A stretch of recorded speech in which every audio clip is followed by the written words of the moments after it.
yang disebut dengan istilah fardu ain. Ya, orang kalau nggak sholat dosa, orang kalau nggak zakat dosa, orang kalau nggak puasa dosa dan seterusnya ya. Nah, ini bisa diatur oleh negara, bisa juga tidak diatur oleh negara. Ini tergantung kesepakatan, tergantung musyawarah dari bangsa tersebut. Kalau kesepakatan bangsa itu yaudah yuk kita formalkan dengan undang-undang, maka jadilah undang-undang. Berarti nanti kalau ada orang yang nggak sholat dihukum cambuk misalnya. Nanti kalau ada orang nggak puasa Ramadan dicambuk misalnya 10 kali apa 100 kali. Tergantung musyawarah kesepakatan bangsa. Tapi sekali lagi ini sifat yang seperti ini nggak ittirori, nggak suatu pemaksaan dalam agama, enggak. Ya, sifatnya adalah ikhtiari, pilihan. Boleh enggak, boleh iya. Tapi kalau untuk individu itu wajib. Ya, bisa bedain ya. Jadi kita nggak sholat nih ya udah pasti dosa. Kita nggak puasa Ramadan udah pasti dosa.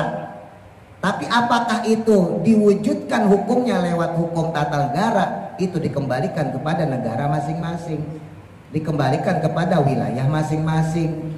Kalau memperjuangkan undang-undang yang berbau syariat itu wajib. Tapi kalau melandaskan negara dengan hukum syariat Islam itu nggak wajib. Ya, jadi harus diperhatikan biar gak gagal paham. Karena zaman sekarang banyak orang nggak bisa bedain apa yang harus diperjuangkan, mana yang bisa dikompromikan, gitu ya. Kalau yang diperjuangkan ya undang-undang itu diperjuangkan. Adapun status negara itu masih bisa dikompromikan. Nggak apa-apa pakai NKRI, nggak apa-apa. Mau pakai NKRI harga mati, harga apa terserah lah. Ya bebas. Yang penting undang-undangnya itu bernapaskan Islam, nggak masalah. Nah, jadi kadang-kadang norma itu nggak bisa diterapkan ya karena kitanya sendiri. Ya. Buang sampah sembarangan denda 500.000. Ya. Yang masal yang lempar sampah di kali. Kan repot urusannya. Ya, sebetulnya tetap ada rem dalam Islam, tetap ada rem. Tetap kena dosa, jangan dikira enggak. Ya, cuman kan nggak bisa diformilkan gitu ya. Nggak bisa diundang-undangkan. Walaupun nggak pakai undang-undang, buang sampah ke kali ya tetap dosa. Emang dikira kagak dosa? Mentang-mentang nggak ada undang-undangnya gitu. Terus buang sampah ke kali bebas, tetap aja dosa. Nah, dengan ada undang-undang buang sampah ke kali denda 500.000 double. Jadi dosa juga buang sampah ke kali, utang sama negara juga 500.000. Jadi jangan dikira enak. Ya ntar kita lihat aja di akhirat. Nah ini yang paling sering buang sampah. Pokoknya rumah-rumah dekat kali ya. Lihat pada Allah. Nah, jadi istiqomah itu punya dua efek. Orang istiqomah banget itu bisa menjauhkan diri dari Allah. Kenapa? Dia akan merasa sombong. Wah, gua dong paling istiqomah. Saya dong paling kuat istiqomah. Siapa yang gak istiqomah di tempat ini selain saya? Jadi istiqomah itu bisa menjauhkan kita juga dari Allah. Tapi sebaliknya istiqomah juga bisa mendekatkan kita kepada Allah. Dengan cara apa? Dengan cara tawadu, ya, dengan cara tador khusyuk. Benar-benar istiqomahnya itu karena lillahi ta'ala, bukan karena apa-apa. Ya, bukan karena pengen dipuji, bukan karena menunjukkan diri kita hebat, bukan karena sombong dan sebagainya. Bapak Ibu nih, kita rajin sholat, ya, istiqomah nih kita jamaah, istiqomah kita ngaji. Itu ada tantangan dalam diri kita tuh pasti ada. Setan gak mungkin diam. Setan akan bisik-bisikin, ayo dong, hebat kan kamu nih, kamu orang alim, kamu orang pintar, rajin. Itu setan.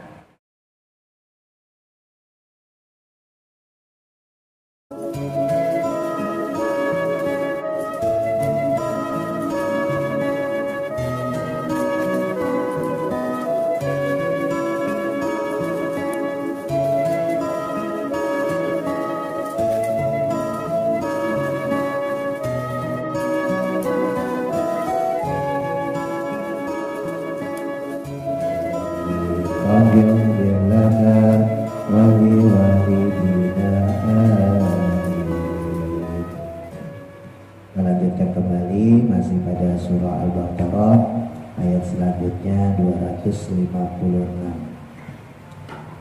Bismillahirrahmanirrahim. Qala musannifur rahimahullahu ta'ala wa nafa'ana bihi wa bi barakati ulumihi fi daraini amin. Qala Allah Ta'ala fil Qur'anil Karim, a'udzu billahi minasy syaithanir rajim. La ikraha fid din, qad tabayyana ar-rusydu minal ghayy. Faman yakfur bit-taghut wa yu'min billahi faqad istamsaka bil urwatil wusqa lan fisama laha wallahu sami'un alim. Wallahu a'lam bimuradi. Allah menyatakan la ikraha, tidak ada paksaan fiddin, dalam urusan beragama. Maksudnya apa? Ala dukhuli, atas masuknya atau untuk masuk, fihi di dalamnya, untuk masuk ke dalam Islam. Qad tabayyana, sungguh telah jelas, sungguh telah nyata. Apa yang jelas? Apa yang nyata? Yaitu ar-rusydu, jalan kebenaran, jalan petunjuk, minal ghayyi, daripada kesesatan. Jadi yang hak sudah nyata, yang batil juga sudah nyata. Ya, sejak kehadiran Nabi besar Muhammad Sallallahu Alaihi Wasallam, antara kebaikan dengan keburukan sudah tertera, ya, baik lewat Al-Quran maupun hadis. Jadi gak ada lagi paksaan. Kalau zaman dulu harus ada yang diperangin, mereka-mereka yang ngotot untuk mempertahankan berhalanya, mempertahankan sesembahan-sesembahan selain Allah. Ya, bahkan mereka memerangi umat Islam. Nah, setelah selesainya misi kenabian Nabi Muhammad SAW, ya, maka selesai juga masalah pengurusan keagamaan. Jadi semuanya dikembalikan kepada manusia. Maksudnya zoharo, telah jelas, bil ayati, dengan berbagai ayat-ayat yang ada, al bayinati, yang menjelaskan atau yang menerangkan, annal imana, sesungguhnya iman itu rusydun, yaitu suatu kebenaran, suatu petunjuk, wal kufro, sedangkan kekufuran itu ghayyun, adalah suatu kesesatan. Nuzilat, diturunkan ayat ini fiman, yaitu terkait orang, karena yang ada lahu padanya, minal ansori, dari golongan kaum ansor, dari golongan sahabat ansor, auladun, yang mana dia mempunyai beberapa anak, aroda, yang berkehendak, ayyukrihahum, untuk memaksa mereka, sahabat ansor ini, alal islami, untuk masuk ke dalam Islam. Jadi ada sahabatnya Nabi dari golongan ansor, berarti sahabat-sahabat yang di Madinah, ya. Kalau yang di Mekah berarti sahabat-sahabat muhajirin, itu memaksa anak-anaknya untuk masuk ke dalam Islam. Nah, maka turunlah ayat ini, la ikraha fiddin. Jadi ini juga sebetulnya yang mendasari pelaksanaan syariat itu merupakan kewajiban secara individu, Bapak Ibu. Tapi menerapkan syariat secara menyeluruh itu sifatnya bukan individu, tapi sifatnya ikhtiari, ya, pilihan, bukan intirori. Sebab itu ulama-ulama kita dulu, kalau kita belajar sejarah, itu mengalah, terpaksa kata-kata menjalankan syariat Islam bagi pemeluknya yang tercantum dalam pembukaan Undang-Undang 45 yang dulu dikenal dengan Piagam Jakarta, ya, itu harus dihapus. Jadi biar paham, ya, kenapa kok dulu kiai-kiai, ulama-ulama nggak nolak, ya, karena ada selentingan grup timur tidak mau bergabung dengan Indonesia kalau ada kata-kata menjalankan syariat Islam bagi pemeluknya. Padahal itu juga gak ngaruh juga orang buat pemeluknya, ya. Entah waktu itu kita juga nggak paham kondisinya seperti apa. Apakah memang itu ketidakmauan saudara-saudara kita yang dari timur waktu itu, atau memang karena ada susupan-susupan dari kepentingan bangsa lain supaya Indonesia tidak menerapkan syariat Islam saat itu. Akhirnya dengan legowo ulama-ulama yang tergabung di BPUPKI, di PPUPKI dan sebagainya itu, ya badan-badan persiapan untuk kemerdekaan Indonesia, ya udah kalau emang harus dihapus nggak apa-apa, kita ngalah deh. Akhirnya dihapus tuh. Ya, Piagam Jakarta dengan tulisan melaksanakan kewajiban syariat Islam bagi pemeluknya. Kan dihapus itu. Ya, akhirnya ya udah nggak ada pembukaan undang-undang dasar, ya udah kesejahteraan, mencerdaskan kehidupan bangsa Indonesia gitu ya, mendukung perdamaian abadi dan seterusnya itu. Nggak ada kata-kata menjalankan syariat Islam bagi pemeluknya. Ya walhasil walaupun dicoret sekarang juga ya pada keluar juga ya kan, Timor Leste minta sendiri. Kalau tahu begitu mah dari dulu dimasukin aja kan begitu. Ya, percuma juga ternyata mereka juga keluar juga dari Indonesia kan begitu. Nah ini pelajaran ya. Kenapa waktu itu ulama nggak bersikukuh gitu? Enggak, ini harus ada. Ya karena emang penerapan syariat Islam itu secara global ya, secara hukum dalam bernegara itu sifatnya memang bukan ittirori, bukan sifat yang memaksa, tapi sifatnya ikhtiari. Jadi sifat yang ittirori itu, sifat yang memaksa itu terhadap individu, bukan terhadap suatu hukum negara. Saya beri contoh gampangnya begini. Orang kalau nggak sholat itu terkena beban dosa. Ya jelas ya. Orang nggak mau bayar zakat terkena beban dosa. Orang nggak puasa itu terkena beban dosa. Orang punya duit nggak pergi haji itu terkena beban dosa. Nah ini sudah terakumulasi dalam hukum individu setiap manusia yang disebut dengan istilah fardu ain. Ya, orang kalau nggak sholat dosa, orang kalau nggak zakat dosa, orang kalau nggak puasa dosa dan seterusnya ya. Nah ini bisa diatur oleh negara, bisa juga tidak diatur oleh negara. Penting nih ya. Jadi bisa diatur oleh negara, bisa juga tidak diatur oleh negara. Ini tergantung kesepakatan dari warga negara tersebut, tergantung musyawarah dari bangsa tersebut. Kalau kesepakatan bangsa itu yaudah yuk kita formalkan dengan undang-undang, maka jadilah undang-undang. Berarti nanti kalau ada orang yang nggak sholat dihukum cambuk misalnya. Berapa kali? Misalnya 10 kali atau 100 kali. Nanti kalau ada orang nggak puasa Ramadan dicambuk misalnya 10 kali apa 100 kali. Tergantung musyawarah kesepakatan bangsa. Tapi sekali lagi ini sifat yang seperti ini nggak ittirori, nggak suatu pemaksaan dalam agama, enggak. Ya, sifatnya adalah ikhtiari, pilihan. Boleh enggak, boleh iya. Tapi kalau untuk individu itu wajib. Ya, bisa bedain ya. Jadi kita nggak sholat nih ya udah pasti dosa. Kita nggak puasa Ramadan ya udah pasti dosa. Tapi apakah itu diwujudkan hukumnya lewat hukum tata negara? Itu dikembalikan kepada negara masing-masing, dikembalikan kepada wilayah masing-masing.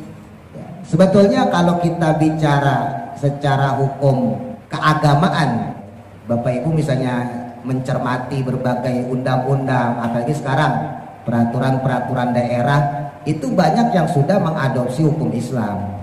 Ya, di antaranya misalnya undang-undang tentang larangan minum minuman keras, undang-undang tentang larangan berjudi. Ya, itu udah ada, dan itu mengadopsi dari mana kalau bukan dari syariat Islam. Ya, cuman yang kurang itu masalah jinayah aja, masalah kriminalitas, masalah pencurian, masalah korupsi. Nah itu yang sampai sekarang belum kelar-kelar.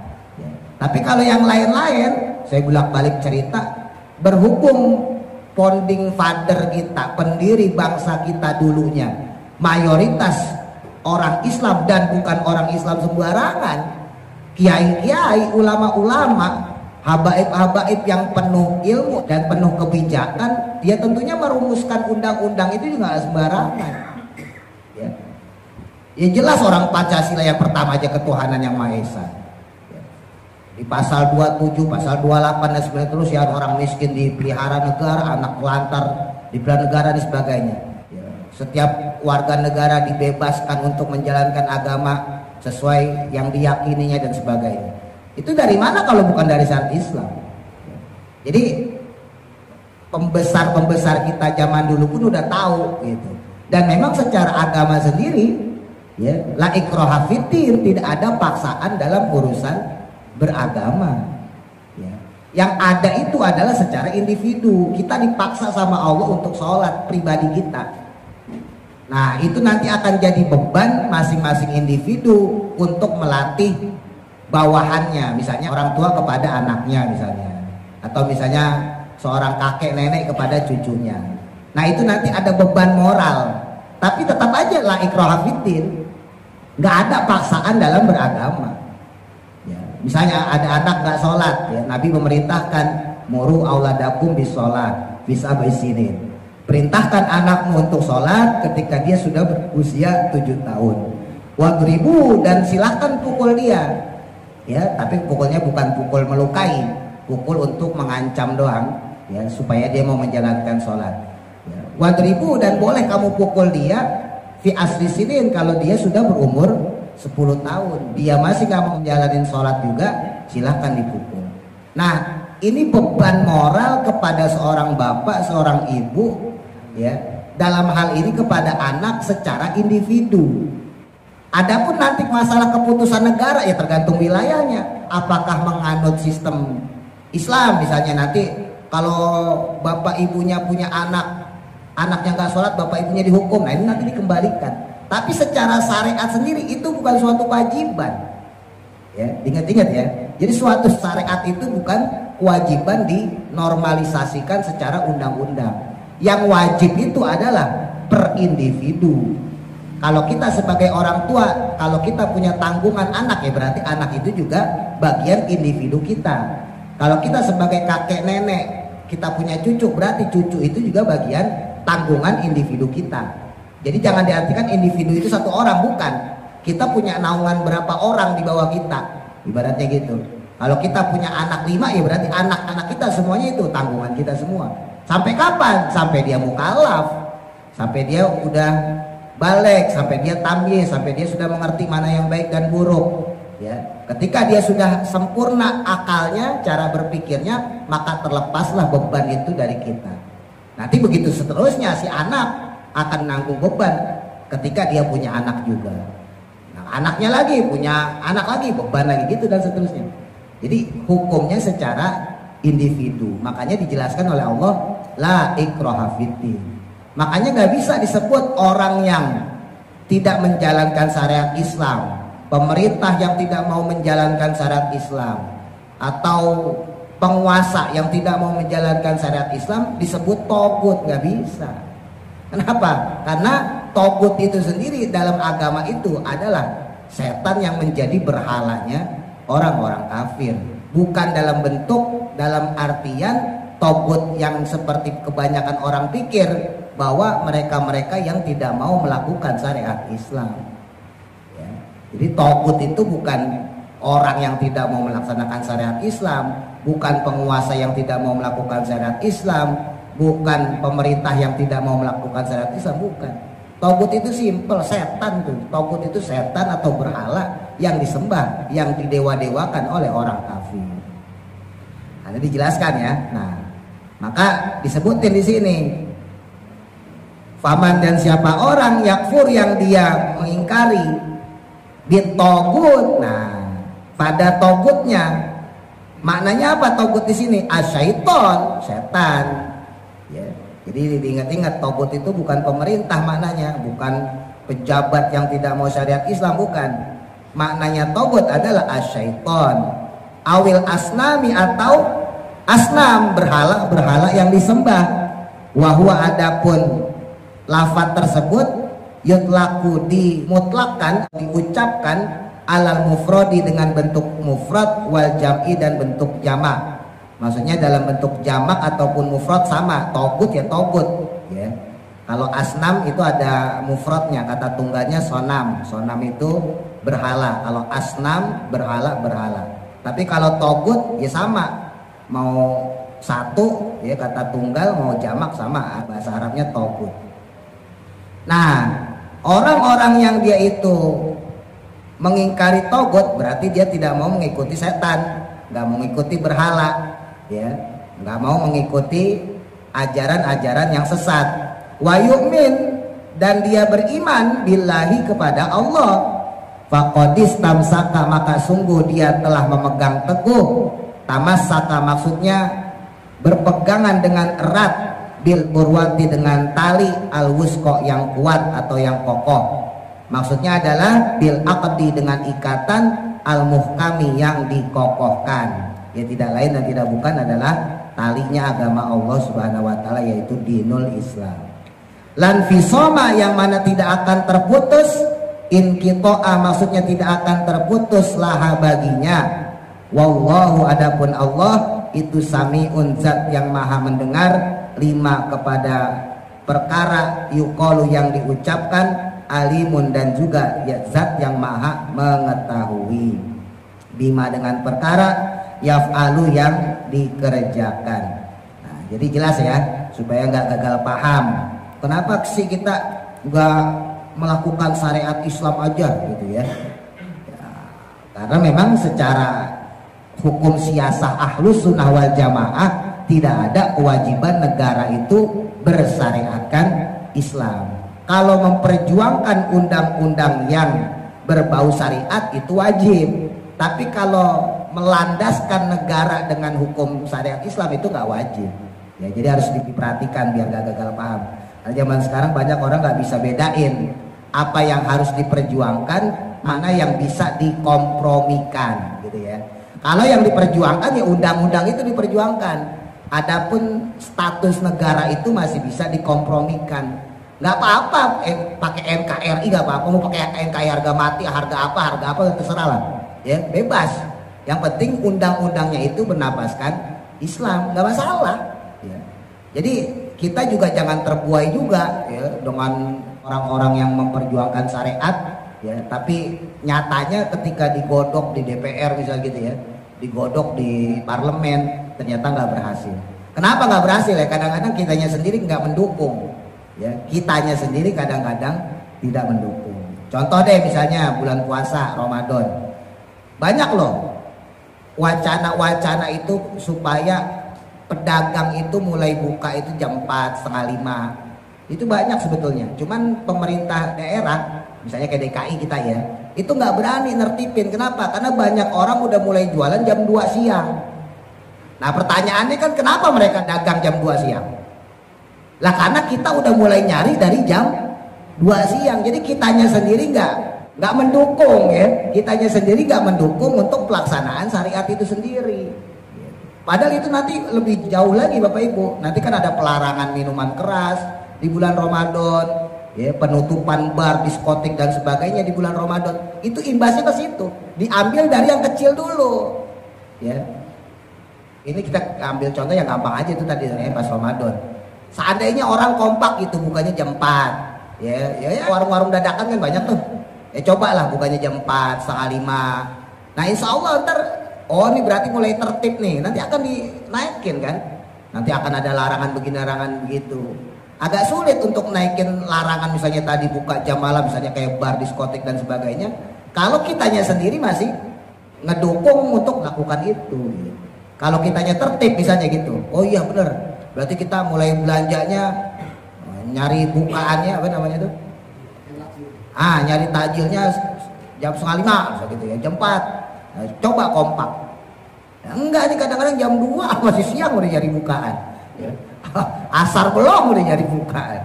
Nah, jadi kadang-kadang norma itu nggak bisa diterapkan ya karena kitanya sendiri. Ya. Buang sampah sembarangan denda 500.000.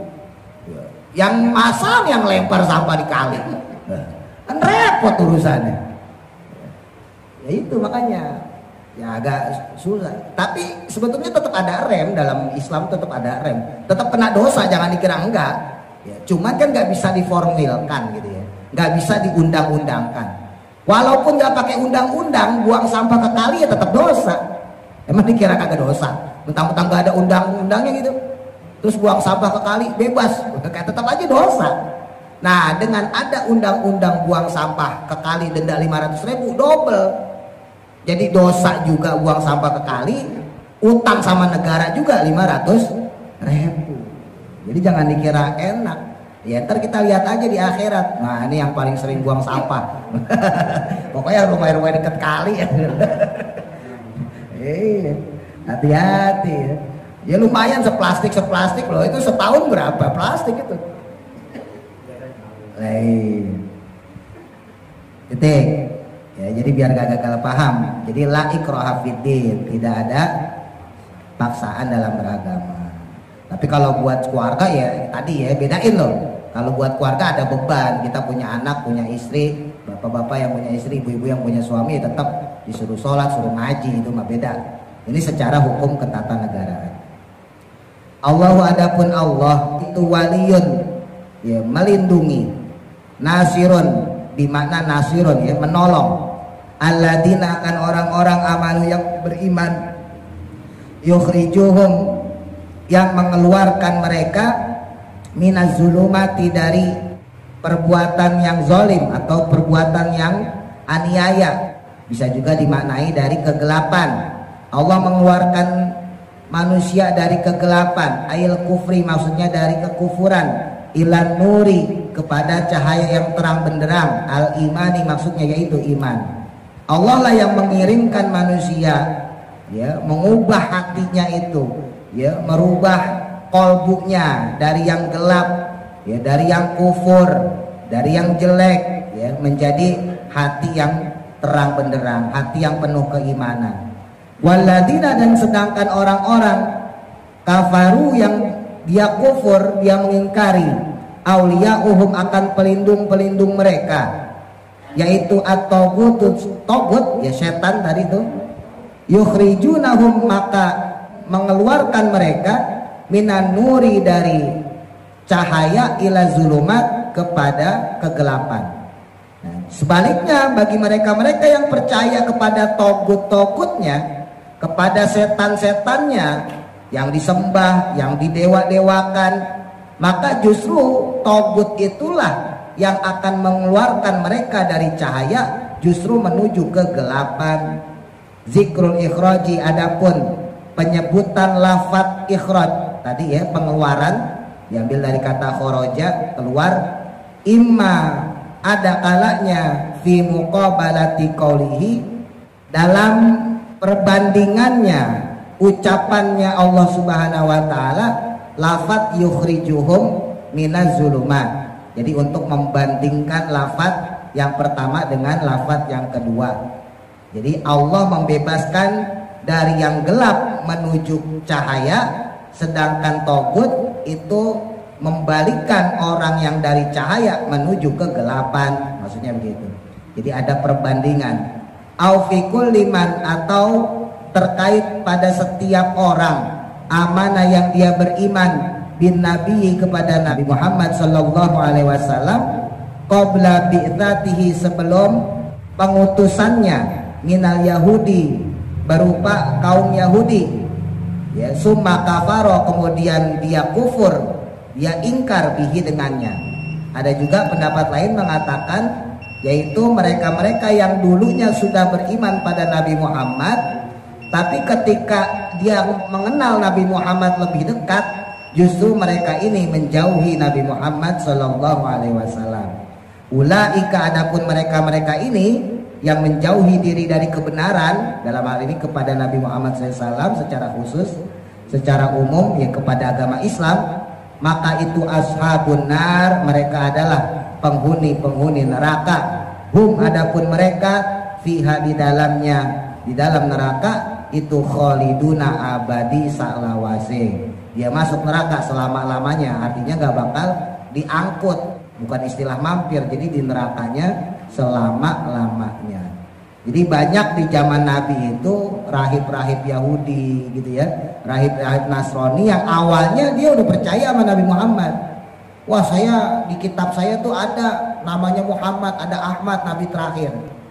Pas ketemu sama Nabi Muhammad, tahu dia orang Arab, tahu orangnya begini begitu, ternyata akhirnya sama orang-orang rahib Yahudi Nasrani tadi kemudian ditinggalkan.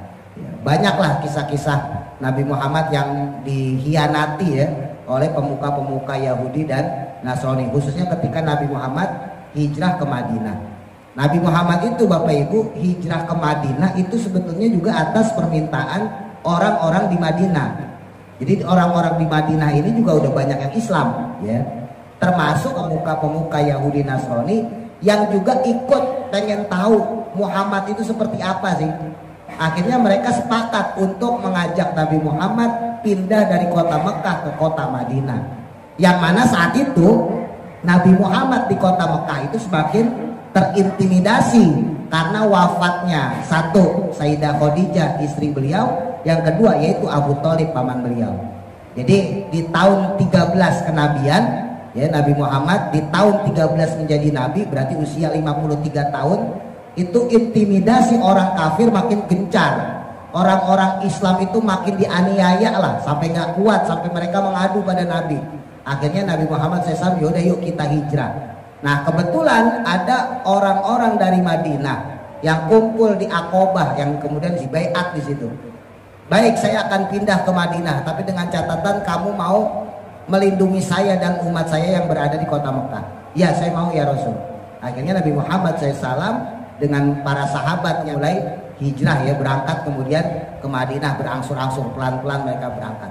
Nah, ketika Nabi Muhammad sampai di Madinah, ternyata yang diimpikan Nabi Muhammad supaya bisa merangkul pemuka-pemuka Yahudi Nasrani ini nggak 100% Bapak Ibu. Ternyata ada pemuka-pemuka Yahudi, pemuka-pemuka Nasrani yang merasa mereka itu justru tersaingi dengan kehadiran Nabi Muhammad Sallallahu Alaihi Wasallam, yang tadinya setuju dengan Nabi Muhammad hadir di kota Madinah. Karena melihat orang-orang bawahannya itu terlalu senang sama Nabi Muhammad, bahkan gak sedikit yang kemudian banyak masuk Islam ya.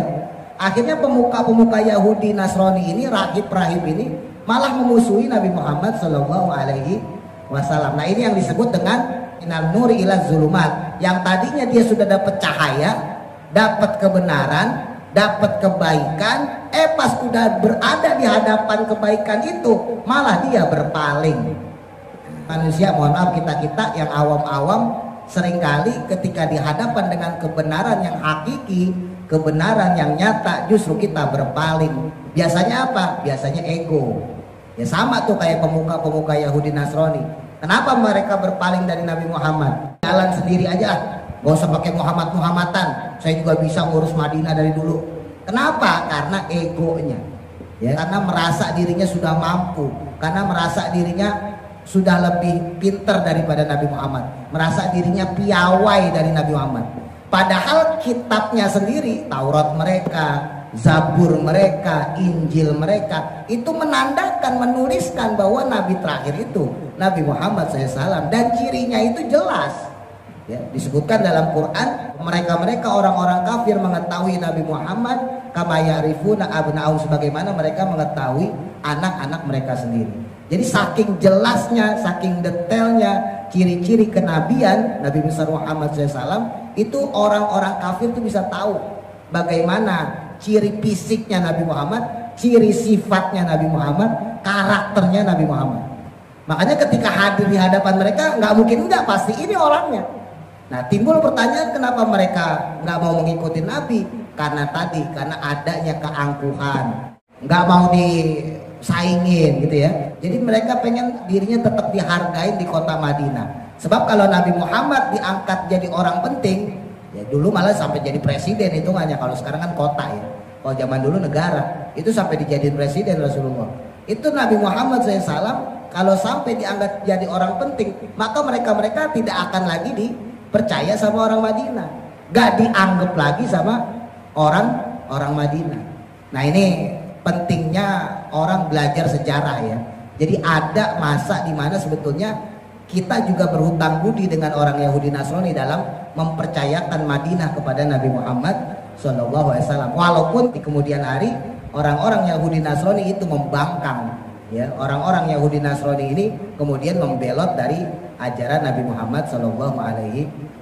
Nah ini pelajaran buat kita, hati-hati maksudnya. Kalau udah terlalu gengsi, kalau udah terlalu tinggi hati, ya, kalau udah terlalu menguasai gampangnya gitu ya, itu seringkali nggak mau disingkirkan. Makanya dalam ilmu tasawuf itu istiqomah itu punya dua efek. ya, bisa mendekatkan diri kita pada Allah, bisa juga menjauhkan diri kita pada Allah. Nah, jadi istiqomah itu punya dua efek. Orang istiqomah banget itu bisa menjauhkan diri dari Allah. Kenapa? Dia akan merasa sombong. Wah, gua dong paling istiqomah, saya dong paling kuat istiqomah. Siapa yang gak istiqomah di tempat ini selain saya? Jadi istiqomah itu bisa menjauhkan kita juga dari Allah. Tapi sebaliknya istiqomah juga bisa mendekatkan kita kepada Allah. Dengan cara apa? Dengan cara tawadu, ya, dengan cara tador khusyuk. Benar-benar istiqomahnya itu karena lillahi ta'ala, bukan karena apa-apa. Ya, bukan karena pengen dipuji, bukan karena menunjukkan diri kita hebat, bukan karena sombong dan sebagainya. Karena ketika seseorang istiqomah, ya, itu ada hal lain yang bisa menjadi tantangan buat dia. Bapak Ibu nih, kita rajin sholat, ya, istiqomah nih kita jamaah, istiqomah kita ngaji. Itu ada tantangan dalam diri kita tuh pasti ada. Setan gak mungkin diam. Setan akan bisik-bisikin, ayo dong, hebat kan kamu nih, kamu orang alim, kamu orang pinter, rajin. Itu setan. Nah, orang yang berilmu itu, orang yang beriman itu nggak lagi diuji dengan hawa nafsu, tapi diuji ya dengan bisikan setan. Beda sama orang nggak berilmu, beda sama orang nggak beriman. Orang nggak beriman, nggak berilmu, diujinya cuma pakai hawa nafsu, nggak perlu setan. Ya, hawa nafsu aja udah kalah. Ya, lagi duduk ajan gak usah sholat, hawa nafsu bukan setan. Ngapain sholat, sama aja masuk neraka juga. Ya udah diam aja tuh, bejedok itu. Nah, itu hawa nafsu bukan setan. Setan gak turun tangan. Makanya ntar di akhirat tuh setan gak mau disalahin itu. Setan tuh musuhnya siapa? Ini orang yang beriman dan berilmu. Berangkat ke musola dibikin malas, nah itu baru setan turun tangan. Ya, berangkat ngaji malas, nah itu juga setan yang turun tangan. Kalau orang kagak sholat, setan nggak perlu turun tangan. Ya, belum diturun tanganin aja udah malas duluan itu orang. Jadi setan nggak perlu turun tangan. Nah, itu istiqomah, bedanya di situ tuh. Makanya hati-hati orang makin istiqomah, ya mudah-mudahan kita termasuk ya. Nah, kita kalau udah masuk istiqomah, jerat dari setan itu makin berat. Jangan dikira godaannya makin enteng. Ya, emang kalau orang udah biasa ibadah makin enak. Biasa sholat jamaah jadi ringan jamaah gitu ya. Biasa ngaji rajin ya, jalan ke musola ke masjid pun enteng. Emang bener, tapi jangan lupa ada juga godaan setan yang di luar dari itu. Apa tuh? Ujub, takabur, sombong, merasa diri kita itu paling hebat, paling pinter, paling alim, paling soleh gitu ya, dan sebagainya. Alam tara ilal ladzi haja wallahu a'lam. Mudah-mudahan manfaat. Al-Fatihah. A'udzu billahi minasy syaithanir rajim. Bismillahirrahmanirrahim. Alhamdulillahi rabbil